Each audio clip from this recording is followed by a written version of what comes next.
Saudi Arabia, to this day, has no rivers or natural lakes. So when God brought the Israelites to this desolate region, he arranged for a brook or stream to descend from the mountain.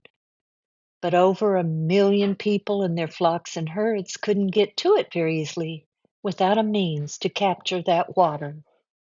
When Ron first went to Mount Sinai in 1984 with his 2 sons, he said the first thing he noticed was what appeared to be an artificial lake at the foot of the mountain. To him, this was the solid piece of evidence that something had taken place here that was very out of the ordinary. When he returned in April of 1985, more evidence was revealed. Seep wells along the edge of this man-made lake. Michelle, this is the where they excavated a well when your dad was here in '85, and David Fassel had brought his gold detecting equipment. And when they said they triangulated and said we get a gold reading right here.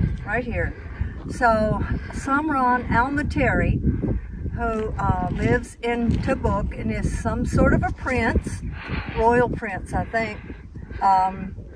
He had a whole crew come follow them in Mercedes and, real fancy vehicles, the way he told it. And he brought a dig crew and they began digging here. And when they got down 20 feet, which I'm assuming is the bedrock, they found a gold bracelet. And at that point, Ron said that the people who were with them immediately shut it down and said, you're under house arrest for being treasure hunters, because they found a bracelet down there.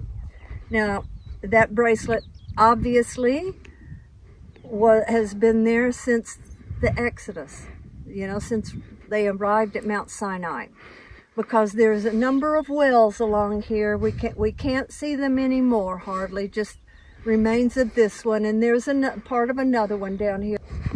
But Ron said that he could just imagine a Israelite woman coming to the well to get her water out, and the bracelet fell off her arm, and it went down there and preserved it for all these years. And so God had to have planned that, because they never, ever would have found this without that. Right. So. Absolutely.